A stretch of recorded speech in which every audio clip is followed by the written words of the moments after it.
Heart Made Clear by Oprah Winfrey. Honestly speaking, during this quarantine period, or quarantine lockdown period, there's nothing much to do at home.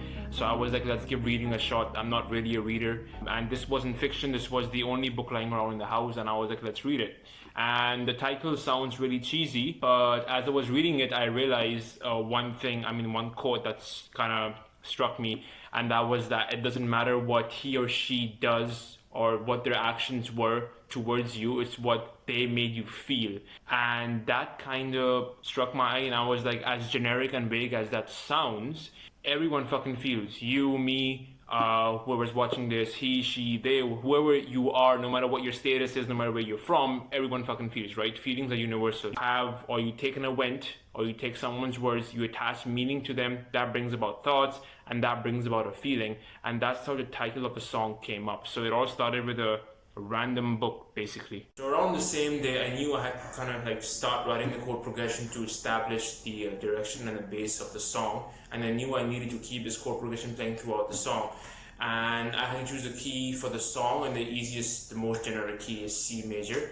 And I used the 2-5-1 chord progression. This is really famous in lo-fi music. I wanted a really chill vibe to it. So the second chord of the C major scale would be D minor 7.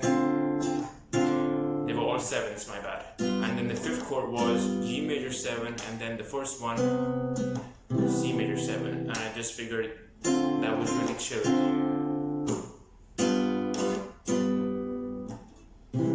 But after that, I knew that I had to write the vocal melody and the vocal hook to go with the chord progression, and I started playing around with a few things. This actually took a bit of time to come up with, but I improvised over it, and I just played around with two notes, basically the F and the E. So it went like the E and the D. So it went like, I don't know what it takes to say goodbye, what it takes to run away. So with the chord progression, I don't know what it takes to say goodbye, what it takes to run away, what it takes to say goodbye.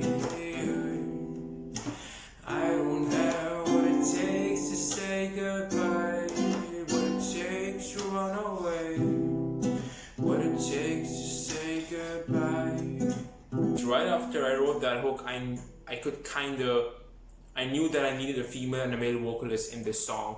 And I thought about Sara, because I could kind of imagine her voice fitting in well within the song. So I voice noted her. It took a while for her to stun the sample. It took like 2-3 days, but it was worth it, because when I fit it in the track, it sounded really good. This is what it ended up sounding like, her voice in the track. So I don't have what it takes to say goodbye, what it takes to run away, what it takes to say goodbye. And I was like, fuck, that sounds fucking dope. And the next part was obviously a male vocalist part, and I thought to myself, who has one of the most non-generic male vocals or male voices? And the first person that came to my head was Sai. I knew his voice could fit with it well within this track, so I contacted him. I told him what notes to sing and whatnot, and he sent me his vocal sample within 2 to 3 days. He gave me a few takes, and this is how it sounded. I don't have what it takes to say goodbye, what it takes to run away, what it takes to say goodbye. So you see, he put his own spin to it at the end when he says a feeling, and Sara actually changed one of the notes. So every vocalist on this track pretty much put their own spin to it, and I know both of these people would sound really good on the track. So I knew as the song started, there had to be a dialogue that starts with the song, because I wanted it to be a kind of a storytelling, give off a storytelling vibe from the start. So I contacted my friend Rhonda, and I sent her the script, and I told her to voice note me her saying that, and it sounded pretty good when I put it Hey, I just together. wanted to check up on you. I know I haven't spoken to you in a while, but I hope everything's good on your end. I know we didn't leave.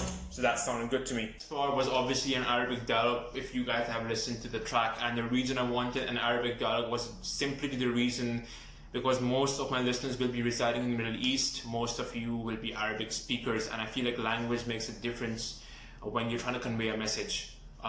For example, my thoughts, I think in English, so if someone comes up to me and says I love you in English rather than Urdu, it has a bigger effect on me, or a profound effect. It's a really cheesy example, but I contacted Mona for this, And the reason was, well, because of her strong arts background. She's been in the performing arts for a long time, and I know she would do her thing. I know what to do. I gave her the script. It was basically the same message. I just needed it to be translated in Arabic and be spoken in Arabic, and she did a good job, because I knew she wouldn't just read off the script mindlessly, and she knew what to do. She gave me 6 takes on WhatsApp, and I chose the last one and I fit it in. Song, guys, was finally the guitar solo, and I knew there needed to be a guitar solo in there, a nice melodic guitar solo, nothing too technical, a really simple solo. And I kind of had to improvise over the classical, over the chord progression, and then I played it on the electric to record it. So this is how it sounded at first. So it was like, I